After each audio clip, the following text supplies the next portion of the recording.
வணக்கம் ஃப்ரெண்ட்ஸ், இன்றைக்கி சூப்பராக ஒரு சிக்கன் குழம்பு எப்படி செய்கிறதுன்னு பார்க்கலாம். அதுக்கு ஃபஸ்ட்டு ஸ்டவ் ஆன் பண்ணிவிட்டு கடாய் வச்சுக்கோங்க. கடாயில் 4 டேபிள் ஸ்பூன் எண்ணெய் ஊற்றிக்கோங்க. எண்ணெய் சூடானதும் 2 துண்டு பட்டை, 2 ஏலக்காய், 4 கிராம்பு போட்டுக்கோங்க. அடுத்து 2 பெரிய வெங்காயம் எடுத்து நல்லா பொடிசாக கட் பண்ணிவிட்டு ஆட் பண்ணிக்கோங்க. வெங்காயம் நீங்கள் எவ்வளோ சேர்க்குறீங்களோ அவ்வளோ உங்களுக்கு நல்லா கிரேவி கிடைக்கும். அதனால் 2 வெங்காயத்தை ஆட் பண்ணிக்கோங்க.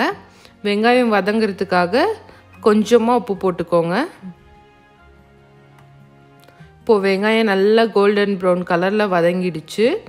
இந்த மாதிரி வதங்கினதுக்கப்புறமா இஞ்சி பூண்டு பேஸ்ட்டு 1.5 டேபிள் ஸ்பூன் ஆட் பண்ணிக்கோங்க.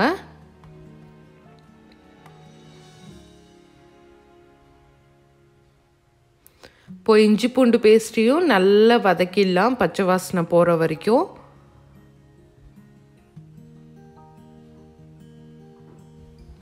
அடுத்து 2 தக்காளி, மீடியம் சைஸ் தக்காளியாக இருந்தால் 2 எடுத்துக்கோங்க. இல்லை கொஞ்சம் சின்ன சின்ன தக்காளியாக இருந்தால் 3 தக்காளி எடுத்துக்கோங்க. அது நல்லா சின்னசாக கட் பண்ணி ஆட் பண்ணிக்கோங்க.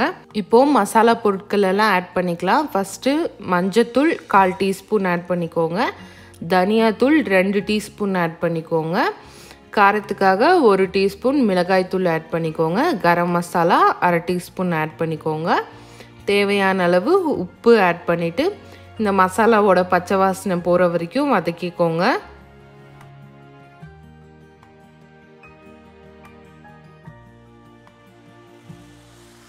இப்போது மசாலாலாம் நல்லா வதங்கிடுச்சு.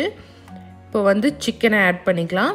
இந்த மசாலாவுக்கு நீங்கள் 1/2 கிலோலேருந்து 3/4 கிலோ சிக்கன் வரைக்கும் ஆட் பண்ணிக்கலாம். நான் இன்றைக்கி 1/2 கிலோ சிக்கன் ஆட் பண்ணுறேன். சிக்கனை இந்த மசாலாவோட நல்லா மிக்ஸ் பண்ணிவிட்டு அதுக்கப்புறமா சிக்கன் வேகிறதுக்காக தண்ணி ஆட் பண்ணிக்கோங்க. ஒரு 1.5 கப் அளவுக்கு தண்ணி ஆட் பண்ணிக்கோங்க. அது சிக்கன் மூழ்கிற அளவுக்கு இருந்தால் போதும்.